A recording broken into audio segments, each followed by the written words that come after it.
નમસ્કાર દર્શક મિત્રો, આ મકાઈનો ઘેરો તમે જોઈ રહ્યા છો. આ મકાઈનો ઘેરો શિયાળામાં કરેલો છે. આજે આ મકાઈને 70 દિવસ પૂરા થઈ ગયા છે ને હવે પાકી ગઈ છે અને ડોડા પણ આવી ગયા છે અને ઊંચાઈની 8 થી 9 ફૂટ ઊંચું રાડું ગયું છે મકાઈનું. આ તમે જુઓ.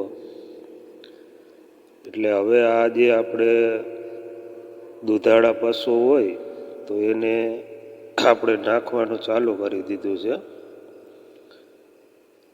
અને શિયાળામાં મિત્રો આપણે વાવવામાં એક ફાયદો થાય, આમાં રોગ ઓછો આવે.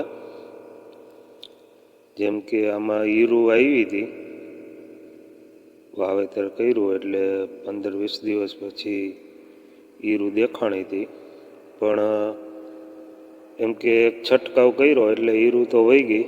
દવાનો છંટકાવ કર્યો એટલે એમ કે પછી કોઈ રોગ જોવા નહોતો મળ્યો અને વૈદ પણ સારી કરી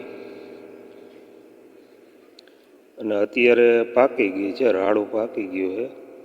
એટલે હવે આપણે કોઈ પશુ હોય, બળદ છે, ગાય છે, ભેંસ છે, એને આપણે નાખવાનું ચાલુ કરી દીધું છે. અને આ તમે જોઈ શકો છો કે એકદમ નરવાઈ પૂરી, એમ કે રોગ હાવ એકદમ રોગમુક્ત.